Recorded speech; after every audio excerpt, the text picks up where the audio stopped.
E aí, galera, tudo bem? Beleza? Como é que vocês estão? É um prazer estar aqui com vocês. Eu sou a Raíssa Star. Sejam muito bem-vindos ao podcast Retratos de Favela, o podcast que busca dar visibilidade a pessoas e projetos das periferias de Porto Alegre e arredores. E se um dia Deus e meus pais me abençoarem, do mundo.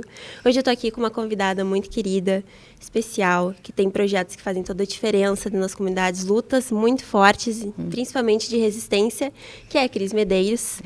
Tem 54 anos, tem 12 anos de luta dentro do Conselho Tutelar, atuou como conselheira, e mais de 25 anos em lutas sociais. É isso, Cris? Luta pelo direito das mulheres, pelo feminismo, pelo direito das crianças. Prazer estar te recebendo aqui, Cris. Primeiramente, como é que tu está, né? Então, obrigada, Raíssa. Espaço maravilhoso aqui, né? Parabéns pelo programa. Então, eu tô na vida de todo mundo, assim, né? Naquela correria, né? Que todos nós, todas nós estamos. Estou trabalhando com produção cultural, né? Ali na Bom Jesus e na cidade, na verdade. E... Enfim, né, a gente não pode perder essa oportunidade, né, quando aparecem essas oportunidades, assim, da gente ser vista, né, ser ouvida. Então, é muito importante um programa como o teu para a gente estar trazendo uma galera importantíssima, né, que está aí nas periferias fazendo acontecer. Muito obrigada, Cris. Fico muito feliz pelas tuas palavras. Eu sempre fico muito radiante quando eu sinto que eu estou fazendo algo que tenha relevância para quem está dentro das comunidades, porque a gente sempre tem uma referência que nos motiva a querer crescer cada vez mais, né? Então, eu tento ser um pouquinho disso para quem está no meu bairro, para quem está na comunidade vizinha. É uma construção, né? A gente começa de passo em passo, né? Mas eu quero saber um pouquinho da tua história. As pessoas querem te conhecer, né? Querem conhecer a Cris Medeiros, essas suas lutas tão bonitas, né? Que sempre fazem diferença e faz todos os dias na vida de várias mulheres, principalmente. Sim. Então, é uma luta que é para as mulheres, que é para mim, né? Que é para minha filha, que é para as minhas netas, que é para as minhas irmãs, né? Eu sempre digo que quando uma mulher tem essa disposição e coragem, né? Porque precisa muita coragem para a gente falar abertamente, cobrar, né? Ações de defesa dos direitos das mulheres, né? A gente mora num estado, num dos estados que mais mata mulheres, né? No Brasil.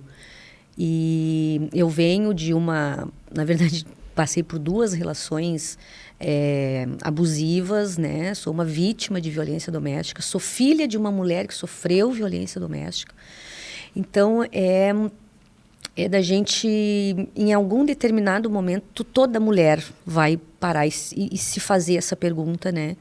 Em algum momento, toda mulher vai se questionar que mundo é esse, que sistema é esse, que sociedade é essa, né? Onde as mulheres são tão cobradas, tão invisibilizadas, e principalmente nós mulheres periféricas, nós mulheres negras. Então, na verdade, essa minha luta, né, no feminismo, a minha luta pelo direito das crianças e dos adolescentes, porque não tem como separar uma coisa da outra, né? A mulher...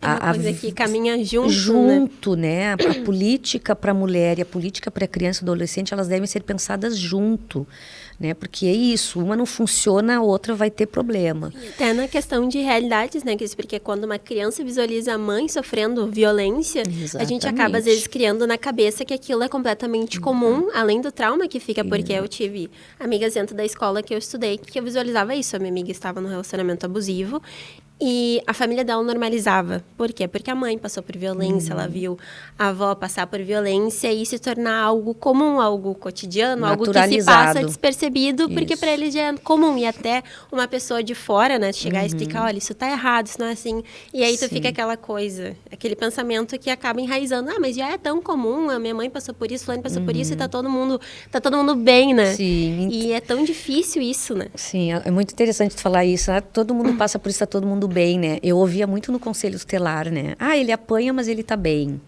eu apanhei do meu pai, mas eu tô aqui, eu sou um cara trabalhador, não sei o quê. A gente foi acostumada, né, a justificar as violências que a gente sofre, né? E a gente foi acostumada a sempre duvidar das vítimas. Isso, para mim, foi na experiência do Conselho Tutelar, né, que isso me trouxe, assim, das várias situações, de todas, na verdade, das situações que eu atendi, sempre a palavra da criança ou do adolescente era colocada em dúvida, né? E a mesma coisa, né, em relação à violência, a violência contra a mulher. A palavra da mulher, ela sempre é colocada em dúvida, né? A mulher tem que provar, a mulher tem que... Enfim, né? Tem que superar, a mulher tem que esquecer, a mulher tem que atravessar por aquilo ali. Eu acho muito engraçado que a mulher sempre é colocada num papel de vulnerável, mas quando ela passa por isso, ela decide lutar, ela tem que passar por um momento de muita resistência interna em si, porque a mulher, ela passa por uma humilhação durante todo o processo. Sim. De ter a sua palavra como uma verdade, de todo o processo civil, que é chegar numa delegacia, se expor, Horrível. falar toda aquela humilhação que ela passa dentro Sim. de casa. E aí vem aquela pergunta, mas se tu passa por isso há tanto tempo, como que tu só criou coragem agora para denunciar isso? Sim. Então, e principalmente porque a gente sabe que a maioria das delegacias aqui, a gente tem a delegacia da mulher, claro, mas às vezes a gente procura proximidade, a gente consegue pedir socorro e a maioria tem homens. Sim. E até eles entenderem ou fingirem que estão compreendendo aquela situação, a mulher já desiste de tomar atitude, né? E se recua a ficar naquele recinto, naquele espaço que não faz bem para ela, mas é o que ela tem, aquele medo também de tomar a iniciativa, tipo, se eu for embora, o que eu vou ter, o que eu vou fazer? Se a polícia não tá me escutando, quem será que vai me ouvir? É isso aí. A violência contra a mulher é algo tão enraizado, né? Na gente mesmo, né? Quando tu fala assim, precisa chegar alguém de fora para abrir os olhos da gente. Eu sou uma mulher super bem informada, né, com muito conhecimento, uma mulher que cresceu com acesso à informação, né? Eu sempre tive um contato com a pauta feminista. Minha mãe, né, como eu disse, foi uma vítima de violência doméstica e nada disso impediu que eu também fosse uma vítima de violência doméstica. E pior, nada impediu que eu não visse que eu estava vítima, né? Então, eu sempre gosto de trazer o que me despertou, né? Há alguns anos atrás, o que me despertou, o que me fez ver que eu era uma vítima de violência. As mulheres que eu atendia no conselho. As mulheres que chegavam lá, que relatavam as suas situações, que relatavam as mentiras dos caras, que relatavam o que os caras aprontavam, que relatavam absurdos, assim, coisas... Gente, as pessoas são capazes de fazer coisas que a gente nem imagina, sabe? Então, foi ali, ouvindo aquelas conversas, né, ouvindo aquilo que as mulheres traziam, que eu comecei a perceber, eu disse, mas isso aí também o cara faz comigo. E eu até então achava... Tá tudo certo, né? Tá, é normal, é assim. E então o Conselho Tutelar, ele foi um divisor assim de águas na minha vida, pela questão de entender a política, né? Eu venho da organização, civil, né? Eu venho do movimento social. E aí eu vou para dentro do Conselho Tutelar, né? Trabalho ali no atendimento direto das pessoas, das crianças, das mulheres, porque quem frequenta o Conselho Tutelar são as mulheres. Os pais são grandíssima minoria, né? Que é o cara que vai lá atender uma notificação, uma chamada. Os caras vão para reclamar das mulheres. Olha só uma coisa interessante, essa informação que eu estou trazendo para vocês.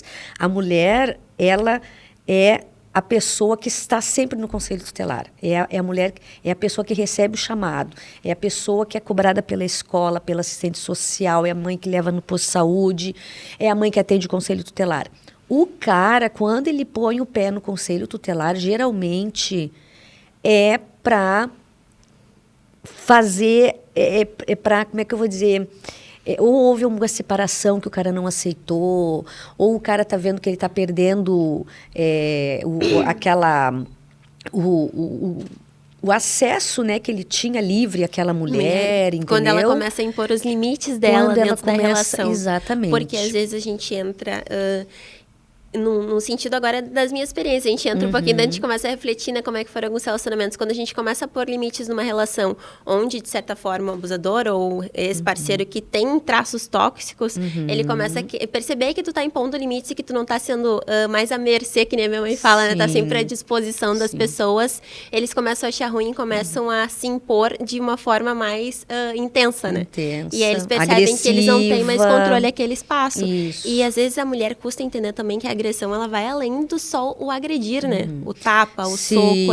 A gente tem essa dificuldade até de nós entender que isso se enquadra em várias relações também. A gente não reconhece isso que um amigo também tá sendo tóxico com a gente. Que ele tá sendo agressor de palavras, a família. A gente precisa urgentemente falar, né, sobre os outros tipos de violência que não a física, que é essa que aparece, né? Que é essa que é tão falada. Tão escancarada. Tão escancarada, né? A violência física. Claro, porque aí a mulher fica com o olho roxo, né? A mulher, enfim, é espancada, né? Fica com hematoma e tal.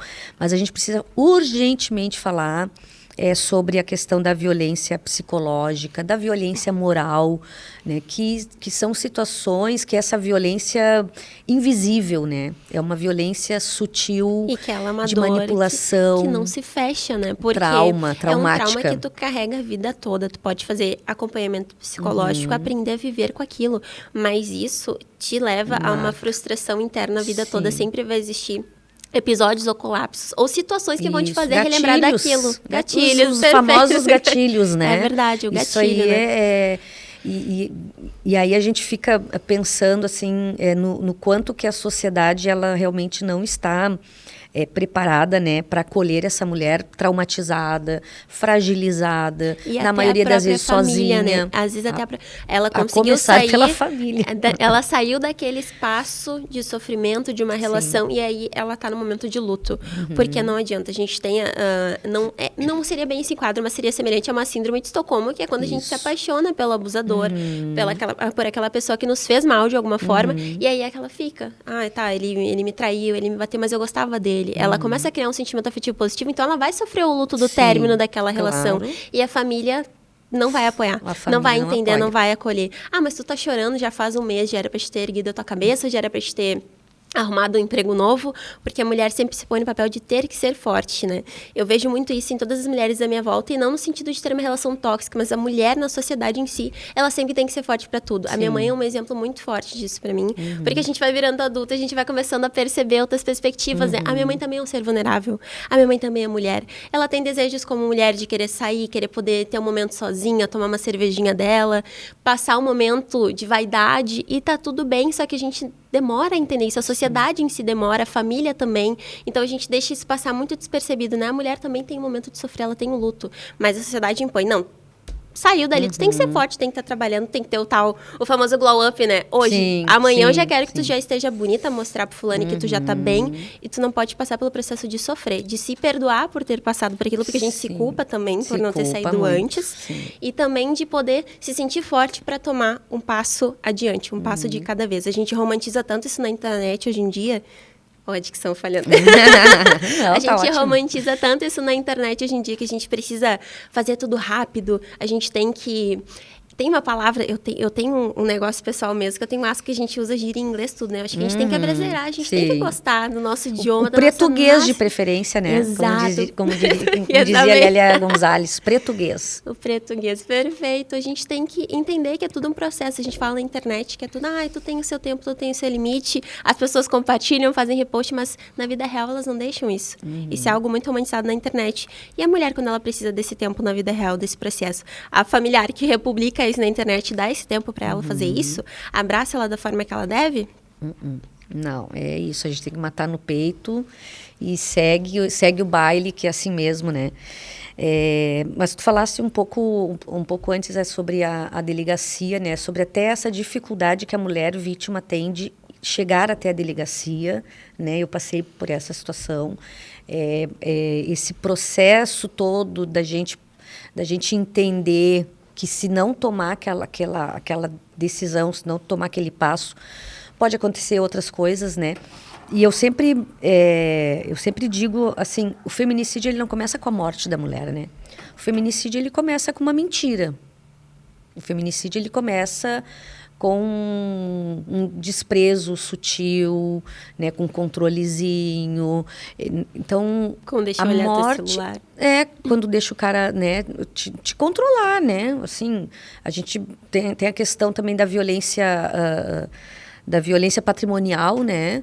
Principalmente mulheres casadas sofrem muito essa questão da violência patrimonial e a gente está aprendendo agora isso, que existe essa violência patrimonial, né?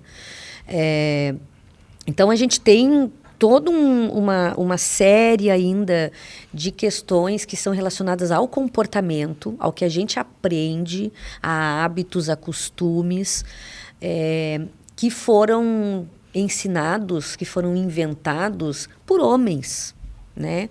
E a gente... Mas eu estou te ouvindo falar aqui agora, graças a Deus, né? Outra geração, outra cabeça, outra mente já está ligada, né? Tu faz terapia? Eu fazia, tô dando tempo, faltou um pouquinho, mas calma que eu tô voltando. Mas isso aí é da terapia já também, viu? Isso é importantíssimo, quanto mais cedo a gente... Foi uma coisa maravilhosa, assim, a gente procura, tem vários meios de terapia social, a gente fica naquela coisa que o terapeuta é muito caro também, né? Sim, aí a gente, infelizmente depois que eu comecei, ainda é verdade, eu comecei a encontrar... terapeutas sociais, que tem um valor mais acessível, a gente vai procurando. Eu finalmente achei, fiz acompanhamento por um tempo. Foi, assim, essencial para a minha formação, para o meu entendimento hoje, até com a relação com a minha mãe. Porque quando a gente é adolescente, a gente está passando essa transição, a relação é sempre difícil, né? Aquela coisa de mãe e filha, de não entender as ideias, aquela coisa de ciúmes, de querer, de amizade, de tu entender o teu espaço, o teu lugar. E, principalmente, acho que quando a gente fala da questão feminina, é a gente saber... se pôr no nosso lugar, no sentido de... Eu perdi a palavra. Mas a gente saber se limitar. Eu tenho limites. A gente não respeita os nossos limites como mulher e eu não sabia respeitar isso. Eu sempre me colocava muito a dispor das pessoas e me colocava de canto. O que eu realmente quero fazer hoje? O que eu gostaria de estar fazendo? Ah, mas a fulana quer fazer isso, a minha mãe quer fazer isso, meu namorado quer fazer aquilo. Mas o que eu quero? Será que eu realmente quero sair hoje? Será que eu não queria ficar em casa, no conforto? E isso já é fruto dessa criação também que a gente tem, que a mulher ela é ensinada a servir, a mulher é ensinada a ser útil, né? Para a gente... As relações, né, todas, assim, se tu não tiver alguma utilidade para as pessoas, parece que tu não, né? Tu não serve para aquilo, não serve, né? O pessoal vai te largar e tal. Eu comecei a fazer terapia também nesse processo de separação, né? Primeiro porque eu queria me preparar para me separar. Foram 27 anos de casamento, né? Foram 3 filhos. Então, mas... Eu estava decidido, né, a me separar, sabia que não ia ser fácil, e fui para a terapia, né? E aí a terapia, uma terapeuta feminista, importante que se diga isso, não adianta, gente, não é porque é psicóloga que é maravilhosa, né? Acho que tem casos e casos. É a mesma coisa que eu acredito muito, né, assim, que é na questão das terapeutas negros, né, também para o público negro, sabe? Porque... chega lá, fala com uma pessoa que não tem nada a ver com a tua realidade, sei que estudou, que não sei o quê, mas a gente está num outro momento, né? A gente está num momento realmente dos profissionais que nos atendem, né? Eles terem um mínimo de vínculo, de identidade, né, com a gente. Pelo menos... Isso faz toda a diferença. Por que a gente nota isso? Vamos falar agora de sociedade no geral. O movimento do rap feminino, ele tá extremamente em alta. E o que eu notei como uma mulher negra, que demorou muito tempo para entender que era uma mulher negra, tá? Eu demorei um tempo para entender isso, porque a minha família é composta por negros retintos na parte materna. Então, era aquela coisa, tu é clara demais para ser negra, mas tu também não é clarinha demais para ser uma pessoa branca. Então, eu passei por todo aquele processo. Então, quando eu comecei a escutar o rap feminino, quando eu comecei a introduzir a Duquesa, enfim, a Tasha Tracy, Conexão Katrina, e dentre outras que eu gosto muito, que eu fui criando esse carisma, eu fui percebendo quão a autoestima negra ela cresceu. E teve um podcast que a Tasha Tracy foi, um programa tô tentando me recordar agora, mas eles falaram sobre isso com elas. E isso faz toda a diferença. A gente se identificar com quem a gente tá conversando, a gente se identificar com as músicas que estão ouvindo. Mas se ela é uma mulher, ela é negra, olha a autoestima que ela tem, olha a roupa que ela usa, ela é bonita, ela tem o mesmo nariz que o meu, ela tem a mesma boca que a minha, ela tem meus olhos que o meu, olha o penteado que ela fez, eu me identifico. Então, isso faz toda a diferença pra nossa autoestima. Claro. Então, quando a gente Se tá vê. fazendo acompanhamento psicológico com alguém também que, de certa forma, teve algum momento da mesma vivência, ela parece que vai saber o que te falar, porque ela gostaria de ter sido ouvida da mesma forma. Sim. Eu achei interessante, eu estava na busca também de psicóloga, né, e tal, dessas sociais. E hoje em dia tem um leque, assim, né, de especialistas, né? Por exemplo, eu sou uma mulher negra, periférica, que lido com movimentos sociais. Pois tem psicólogo que é especializado nisso, sabe? Fui procurar e disse, olha só que bacana isso, né? Pô, então, a pessoa lá já vai saber qual é o meu contexto, né? A pessoa já sabe qual é a pressão que eu sofro. Eu sofro pressão da polícia, eu sofro pressão dos traficantes, eu sofro pressão dos vizinhos, eu sofro pressão da política. Então, a pessoa que vai me atender, ela tem que ter esse conhecimento, porque senão... Porque a gente passa várias sessões tendo que explicar toda a minha dor, Sim. toda a minha camada profunda dentro de mim, e ir cavando, além de estar cavando para mim poder ter autoentendimento da minha pessoa, para a psicóloga também, para Sim. entender aquela dor que passa. Ah, mas então ela passa por isso, por aquilo. Então, quando fala alguém que já entende, às vezes tu fala só 2, 3, 4 vivências daquele momento, a pessoa já... Bah, eu passei por isso, eu sei que ela tá sentindo, eu sei o que falar. É como essa minha psicóloga, essa minha terapeuta feminista, né? Como é que eu cheguei até ela? Eu cheguei até ela porque ela era uma terapeuta feminista, né? E especialista lá, tem toda uma questão lá com a separação. Então, eu disse, então é essa aqui que eu quero, né? E foi ótimo, assim, porque eu acho que na segunda conversa ela já estava me dando um raio-x da minha vida, de tudo que eu não tinha enxergado, que né? Aquela ansiedade pelo como é que é pelo laudo. Eu quero que ela me fale agora se eu tô louca, eu tô sentindo faz sentido. Sim, eu tô louca é brabo, né? Eu tô louca como a gente ouve, né? Como as mulheres ouvem, né? O tal do tá louca. Puxa vida, como é triste tão comum isso. E também a gente com o tempo pra acabar não se estressando, principalmente no ambiente de trabalho, a gente escuta, mas você não tá louco, você não tem nada a ver, não é isso que tá acontecendo. A gente começa a ir aceitando essas pequenas ofensas, né? Que se tornam comuns. Mas eu na terapia foi isso assim que aconteceu comigo, né? Foi esse despertar para minha situação, porque eu acho também que eu vivi tanto a minha vida ali de ter que dar conta de casa, de família, que é a realidade de praticamente todas as mulheres, né? A gente se deixa de lado, a gente vai se esquecendo, né, de ter uma vida independente de marido, de filho, de família, vai deixando os próprios sonhos, né, e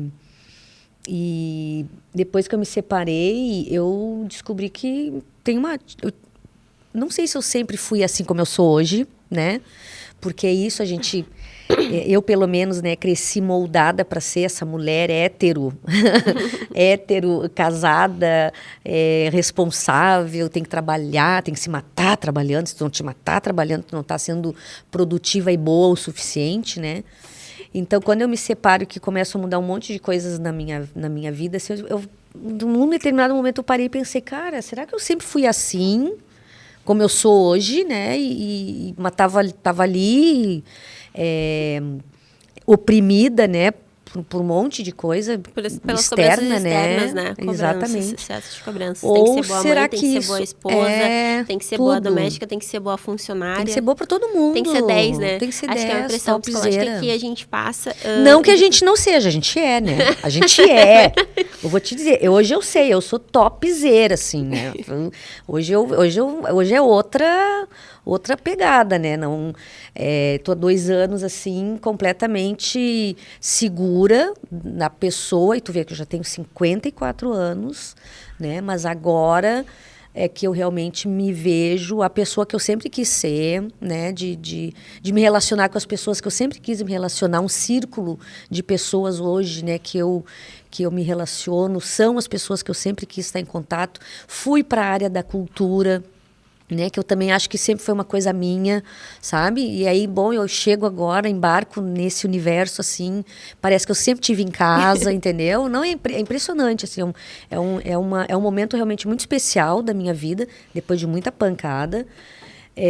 Mas é isso, né? É graças à terapia, é graças a muita informação e, principalmente, é graças a conversas com mulheres. A gente... E eu falo, né, lá, aquela mulher casada, a gente se coloca numa bolha tentando se proteger, tentando proteger a família, mas na verdade a gente fica muito frágil dentro dessa bolha quando a gente não tem contato com outras pessoas, né? Porque aí tu fica muito realmente fácil de ser manipulável, de acontecer alguma coisa, tu nem tá sabendo qual é que é, porque tu tá ali naquele mundinho. E mulher também é ensinada que não se comenta as coisas que acontecem dentro de casa, né? Exatamente. Tu tá passando por uma situação, isso eu ouvia muito. Tu não tem que E isso ficar é uma contando o que a gente passa na nossa relação. Não tem que contar pra uma amiga, tu não tem que contar pra uma amiga. A gente tem que resolver os problemas sozinhos. Sim. Porque somos adultos. E quem é que se beneficia com o silêncio das mulheres, né? Essa é uma estratégia extremamente machista. A gente não replicar, a gente não espalhar, né? Porque olha a quantidade de mulher aí famosa, das famosas que eu vou falar, né? Proibidas de falarem sobre o seu ex. Porque é isso, fica quieta, tu não tem que falar o que o cara fez. Principalmente que elas têm uns acordos de silêncio, né? Artista tem aquele acordo que tu paga uma multa se tu expor o ex-parceiro para não prejudicar a imagem dele. Mas e o que a mulher passou ali dentro? Sim. Realmente importa? Sim, não parece importar, né? Quando a gente tem esses acordos. Mas eu vou te dizer que por experiência própria as pessoas realmente não querem ouvir, assim, sabe? As pessoas ouvem o cara negar, ouvem o cara dizer que a mulher é louca, ouvem o cara fazer piada, ouvem o cara provocar algum tipo de atrito, mas a história da mulher, ninguém quer ouvir a versão da mulher, ninguém quis ouvir a minha versão. Eu acho tão difícil porque o homem, ele faz piadas do término, ele caçou a situação, casou a mulher, acaba com a autoestima dela e as pessoas acham engraçado. As pessoas no geral, homens e mulheres que não têm noção do peso que tem aquilo, mas a dor da mulher ninguém quer ouvir. Sim. Porque a dor da mulher é algo banal, é algo passageiro. Que incomoda, né? Que incomoda, que vai tirar a graça do... que é uma coisa de... Desculpa te interromper, mas é aquela coisa do churrasco de família, né? Eles romantizam aquela situação ali e dão risada, mas se uma mulher falar isso no meio de churrasco, ele acaba. Isso, exatamente. Eu hoje sou conhecida como a feminista radical, né? Então, o pessoal evita fazer umas piadinhas assim na minha frente, evita essas brincadeiras de mau gosto. Mas, enfim, até porque é isso, né? Se acha que pode me causar desconforto... Amigo, te prepara porque ele vai voltar para ti. Hoje eu aprendi isso, assim, que, né, as pessoas se colocam muito num lugar de, a raivosa, isso, mas falou o que quis, fez o que quis. Bom, esteja preparado para o retorno, né? Mas sobre essa coisa, né, das mulheres, sim, as mulheres se sentem muito constrangidas de falar sobre tudo que elas aceitaram, sobre tudo que elas engoliram, sobre tudo que elas, né, enfim. E aí eu tenho um programa na Rádio Negritude, que é o Sextou com a Cris. Essa sexta-feira tem, inclusive. Fica a dica aí, galera. Fica a dica aí. Rádio Negritude Web, Sextou com a Cris, maravilhoso. E aí o que eu fiz no Sextou com a Cris, tá? Eu venho trabalhando já com as mulheres ali do Centro de Educação Ambiental, que é a organização que a minha mãe criou há 30 anos, para mulheres vítimas de violência doméstica. E aí a gente está retomando esse cuidado que a dona Marli Medeiros tinha com as mulheres, que não era, aquilo ali não foi criado para a galera ganhar dinheiro, foi criado primeiramente para cuidar das mulheres, né? Bom, sim, as mulheres têm que ter dinheiro, têm que ter trabalho, mas o plano principal era fazer um espaço de acolhimento, de proteção das mulheres e dos seus filhos. E aí, esse cuidado, eu acho que ele se perdeu um pouco por conta da correria, né? Um projeto social não é fácil de levar. E aí, quando eu volto do Conselho Tutelar, conhecedora da minha situação, né, de vítima de violência doméstica, eu decido retomar esse cuidado com as mulheres, porque eu precisava disso, né? E aí a gente começou, então, a fazer vários encontros. E as mulheres se sentem constrangidas de trazer as suas histórias. E aí eu fiz o seguinte quadro e levei para o Sextou com a Cris, para esse programa, né? Mas também trabalho com as mulheres ali do galpão de reciclagem. O nome do quadro é Uma Amiga Me Contou, tá? Para quê? Que nome genial. Olha, uma amiga me contou, eu quero falar de tal situação porque aconteceu comigo. Eu não quero. Eu quero uma opinião, eu quero ver o que as pessoas pensam disso, mas eu não quero falar que fui eu. Uma amiga me contou, entendeu? Então tá sendo muito legal, a mulherada adorou. E eu tô levando pro programa do Sextou com a Cris pelo seguinte, porque tem relatos que eu vou trazer ali que são meus e que as pessoas não vão saber, porque uma amiga me contou. Entendeu? Que sacada. Sacada? Eu simplesmente amei. A sacada é genial e é isso. É por conta disso, porque eu sinto constrangimento de muita coisa que aconteceu comigo. E nunca ninguém vai saber que isso aconteceu comigo. Então eu fiz o quadro. Mas é uma amiga coisa me que as contou. pessoas precisam saber. Precisa. Então tu achou um jeito de fazer. Genial. Entendeu? Eu achei incrível. Incrível, né? Eu já quero saber de alguma história que alguma amiga tua te contou. Para colocar lá, que a gente vai fazer vai ter uma exposição depois dos relatos que as mulheres trouxerem. A gente quer fazer um momento bem legal, sabe? Incrível. Isso vai estar... Eu quero fazer em vídeo também, né? Um negócio narrado, sabe? Porque é isso, né? Eu aprendi o quanto que impacta a gente ouvir as histórias das outras pessoas. A gente vai, às vezes, empurrando com a barriga a nossa situação. E aí, cara, quando eu chegava no conselho que as mulheres falavam, eu disse, mas olha só, eu aqui tô achando absurdo ela ter suportado isso. Mas eu vivencio isso. E eu tô tirando de letra, né? Então, a gente vai criando mecanismos para absorver a violência. E o que a gente precisa urgentemente é conversar. Nós, mulheres, meninas, e principalmente a gente precisa fazer o seguinte: mulheres não sejam sacanas com mulheres.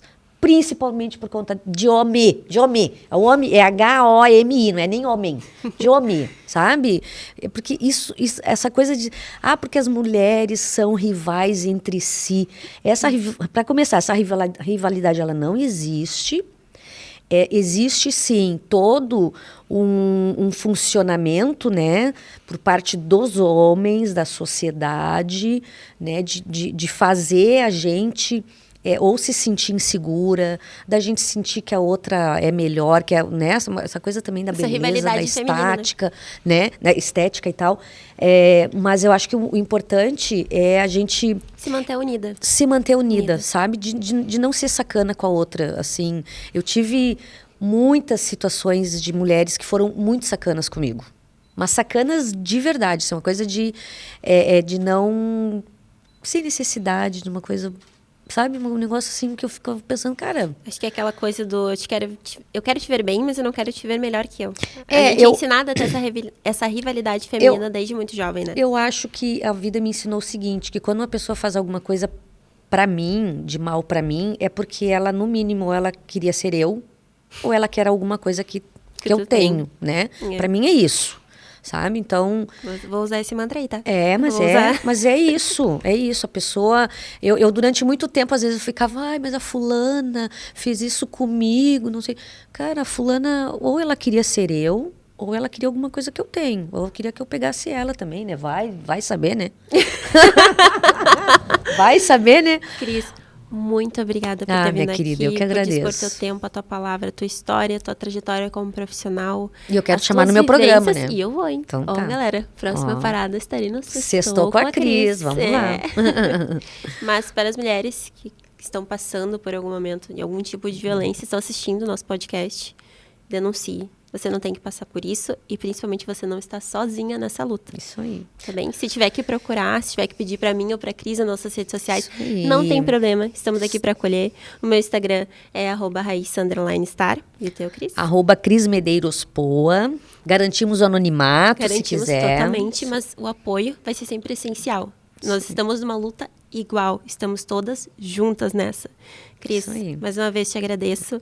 Obrigada. Vai ser sempre bem-vinda nesse programa. Eu te agradeço. Parabéns. Parabéns por esse programa maravilhoso. Obrigada. Gente, até o próximo episódio. Estarei muito feliz esperando vocês em todas as nossas plataformas disponíveis. E um beijo no coração de cada um. Beijo.